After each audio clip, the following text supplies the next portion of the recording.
How's it going, guys? It's Epsilon, and today we are looking at quite possibly one of the nicest King Lurver gameplays that you'll see, showcasing both an inordinate amount of damage and also an inordinate amount of block damage from this side-scraping monstrosity that is, of course, the Panzer VII. Now, what does this tank offer most people when they're playing it? Well, it is that ability to side-scrape and be the king of side-scraping. Well, supposedly anyway, other than the key blaring weak point that this tank has being this arrow right here. And of course, some of the gun mantlet is actually quite easily pennable as well. So, yeah, not so sure whether this really is the king of side-scraping, but if you're coming up against players that maybe don't know about those weak points that we've just highlighted there, then yeah, you can definitely perform admirably, and that is exactly what this replay is going to showcase. Now, you'll see that Gabriel is actually making his way onto the top over here on the northeastern side of the map, on, of course,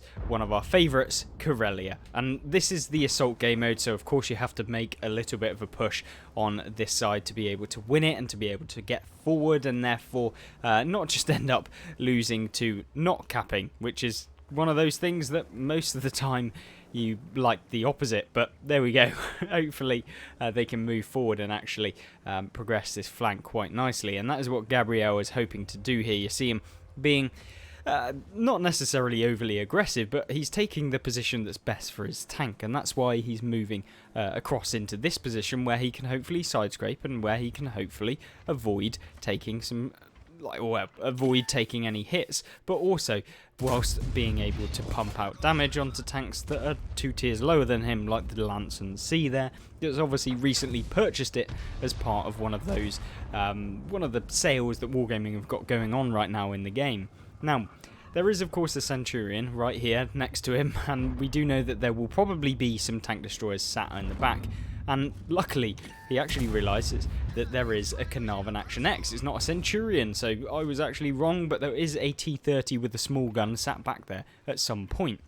Now, he doesn't quite know exactly where he was. You could follow the tracer. He might even be in a bush, but it doesn't look like he's in a position that is usual for playing against this thing. Now, the Lance and C there bounces off of him, pretty much everyone bouncing off, and you can see already he's picked up 2,000 block damage. And the Lance and C now is a one-shot along with the Carnarvon Action X, and that is what this tank can do, because this tank on his own gets 750 alpha. Now, it's basically a 15 centimeter. It's the German 15 centimeter, hence why this is a German tier 10, obviously. Now, he doesn't know whether to blind fire this position, because the Lancers, he's, for all intents and purposes, probably still going to be there, so it wouldn't be too much of a problem if he did. Now, he does rush towards the ISM, which unfortunately for him doesn't actually work out too well. He doesn't actually pen, which is annoying to say the least, and the Lance and C for some reason has decided that HE is the way to go against the King Lurver, one of the heaviest armoured tanks in the game, and unfortunately for him, yeah, it definitely doesn't work too well. Now, he takes a few hits here, getting a load of block damage. The ISM is obviously trying to push around, trying to get some shots onto him. That's not going to really work out too well for him. And he puts a right round into the lower plate. Even at that angle, this is where this tank can really pump out damage.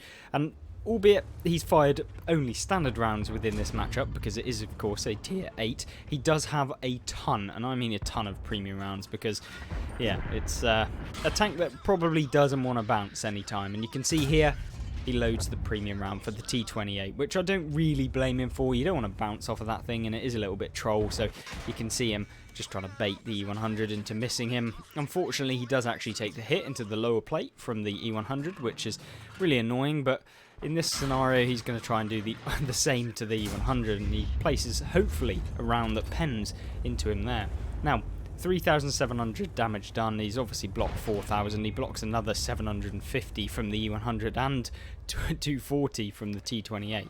But he needs to make sure that every single one of these rounds is actually penning the E100, because yeah, when you're in this sort of scenario, you don't want to be taking a lot of hits, and the E100 could pen him every time if he does hit the weak point. You can see him wiggling here, which of course any good player is hoping that they should be doing, and he bounces another round. And it almost feels like it's just insanely broken at this point, because no one is penning him, and he is just basically steamrolling his way through this flank. And you can see that E100, he's just given up at this point, even trying to fire at him, albeit there is a TVPT 5051 that's deciding he's going to actually pen him.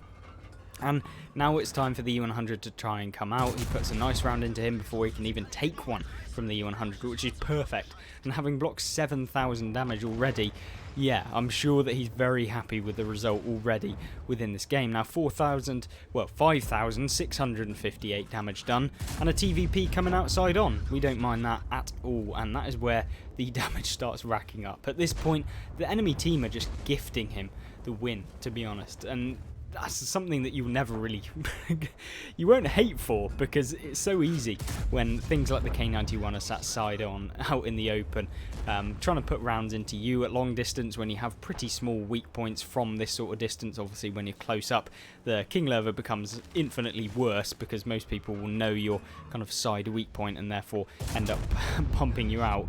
And so now that he knows that he's kind of pushing closer, he does have to be a little bit careful with these weak points, because as we talked about, it is this bit here that can be penned by pretty much everyone. Now there's a STRV that's pumped a shot into the side of him. Luckily it bounces, obviously, hence the 7,500 damage blocked already. And he knows that there are some risky tanks in this game. He probably should have gone for the K91 just to get him out of the game, and then he could have kind of moved on with the rest of the game and done what he needs to do. The TVP here obviously firing some heat rounds, and unfortunately for him it's not working very well. And it works even less when he bumps him out of the game as well. Now 9,000 damage done. Well, 9,000 block damage done. So this is where I think the King Lurver really does make it, well, it actually looks fun. But I know in 90% of the scenarios this tank is, yeah, definitely loses a lot of hit points to those weak points that we mentioned at the beginning of the game. But regardless of those, in this game what you're seeing is just what happens when most people just cannot pen you. And the T30 here bouncing off the side of him, he puts a nice round into him, 704 damage. It's just like it feels like easy mode for Gabriel here, as he's just going round and round and round, and things like the T30 have just decided, yeah, I'm not even bothering with that guy, so I'm just going to throw myself away. 640 damage done. Now the T44 thinks he's going to be able to pen him, just makes the ultimate mistake obviously, and then the STRV is now moving towards him.